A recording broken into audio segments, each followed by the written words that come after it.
In this scene, you'll be cleaning bathroom fixtures. Okay. So where's my cleaning utensil? Don't you get it? You are the cleaning utensil. High speed! Oh no, your bathroom is a disaster. Get it cleaned up fast with the new sponge. Household chores are a snap with new sponge. It cleans sinks. Just look at that shine. This is just like in real life how SpongeBob is such a popular character that he's used to sell tons and tons of products. So far I've shown you that the show SpongeBob SquarePants is actually a documentary television show, but the creators continually interfere to push their own agendas and make more money. But that brings us to an important question. Do the characters know they're in a television show? Let's go back to that clip where SpongeBob hits the cameraman. It means another whole year of boarding school! What happened? Oh, nothing, SpongeBob. You just struck another pedestrian. Mrs. Puff calls him a pedestrian. Mrs. Puff has to be working with him.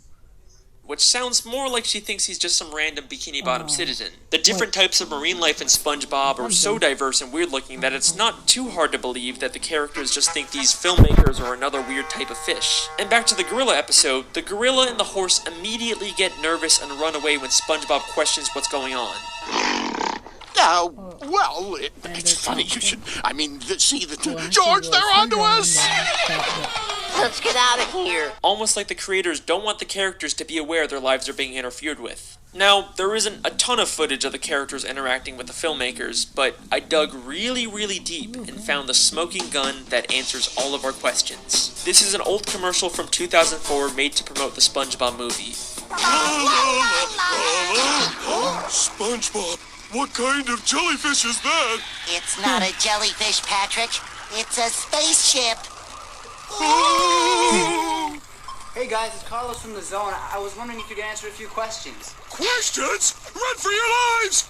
No, Pat, don't you see? It wants to learn about our world, and it's chosen us. What? Yay! We've been chosen. A submarine comes down to SpongeBob and Patrick to ask questions to promote the new movie. SpongeBob and Patrick are clearly confused by this and think the submarine is some kind of alien. They also have no idea that they're the stars of a movie. Well, thanks guys. We'll see you in the movie! Bye! Movie? What's that? I know. So I think it's pretty clear at this point that the characters are unaware their lives are being filmed and interfered with. But there are some characters that have to have some level of awareness. For example, the Dr. Fish that told the human hand to treat SpongeBob, and the Director Fish that directed the commercial for the human world. What makes these characters so special? First off, the Director Fish isn't actually from Bikini Bottom. Before he directed this commercial, we saw him as a citizen of New Kelp City in the episode Whatever Happened to SpongeBob. Out of all the characters they could have used, they specifically chose a character from out of town. Almost like the filmmakers didn't want to use anyone in Bikini Bottom so they wouldn't risk everyone finding out about the television show. Then there's the Dr. Fish. We don't know where he originally came from, but he's an extremely suspicious character. Usually he's purple, but sometimes he's orange, sometimes everyone finding out about the television hands, sometimes he's a pirate, and he bears a striking resemblance to Dr. Mandalore from the Jellyfish Convention. And now it only hurts when you touch it. Touch. Why does he have so many different disguises and identities? What is he hiding? I believe hidden throughout Bikini Bottom are spies like this, who are aware they're in a television show and keep tabs on the main characters and make sure everything goes to plan. There's so many suspicious characters in Bikini Bottom that it could literally be anyone. The mailman, the hot dog vendor, Old Man Jenkins, it could literally be anyone.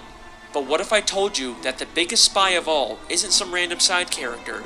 It's one of the main characters of the show. Someone who's been there from the very beginning. Someone who's not even from Bikini Bottom. Someone who's not even from the ocean. That's right. Sandy Cheeks. Sandy Cheeks is the thrill-seeking scientific squirrel from Texas who lived underwater in her Trito. Oh, you know what I'm thinking? They dropped her off there so she can warn with them or something like that. But why did she come to Bikini Bottom? In the episode Chimps Ahoy, we find out she was hired by a group of chimpanzees to come underwater and create inventions. But why does she need to be underwater to make inventions? She could have just as easily have made any of her inventions on land. It must be extremely expensive to maintain a giant dome of air underwater. There is no way the only reason she's here is to make random inventions. I think this whole episode is an elaborate ruse to throw off the other characters from the real reason Sandy is in Bikini Bottom. To spy on the main characters and make sure the show stays on track. Many of the times the characters are in danger, Sandy conveniently steps in to save the day, and many of the wacky, entertaining episode plots are driven by an invention Sandy creates. Everything she does is a calculated move to carry out the hidden agenda of the filmmakers. Her entire friendship with SpongeBob and the other characters is built on a lie. But you're probably saying, Sandy is a sweet, friendly squirrel. There's no way she's behind this. You're not convinced yet? That's okay, because what I'm about to show you is so mind-blowing, so insanely revealing, that it's actually the whole reason I decided to make this video. Get ready for the big one. Season 10, Episode 10, Feral Friends, is the episode that unlocks this entire mystery. During a birthday party, a green moon suddenly appears and turns everyone... I watched this episode like a month ago. No, Kevin, I'm doing a reaction video. Reactions suck. Well, No! damn. Oh, Except Sandy. No! look how good articulating that is. What color? Less evolved, real-life versions of themselves. Sandy is completely caught off guard by this and decides to call someone for help. And take a guess who she calls. I forgot who was it. Oh, it was him. Yeah, he was like in the submarine. I remember. I don't care about that.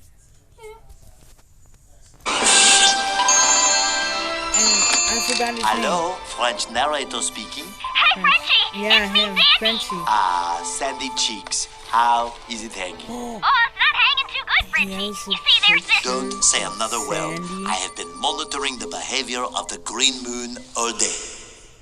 Huh, yeah, I guess that's a pretty interesting clip, yeah.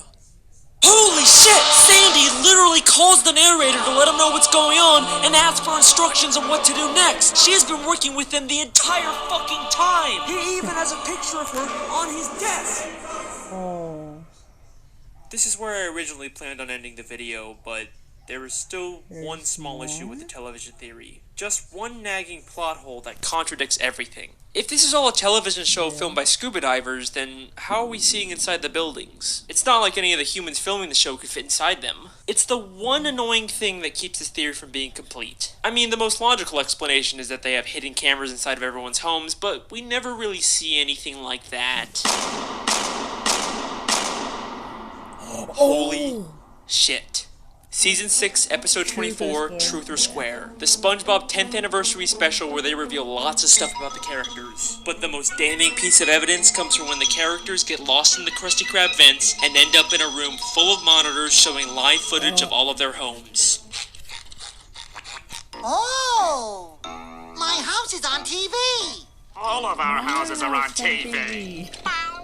Gary. Gary the snail, you get down from that bed this instant! Hey, there's my house! Look, it's Sandy! And who is the character responsible for all of these hidden cameras? Mr. Krabs, why do you have cameras watching us? Oh, I just want to make sure you all floss after every meal. Thank you, Mr. Krabs. Dental hygiene There, Mr. Krabs has to be working with them. is very important. For money.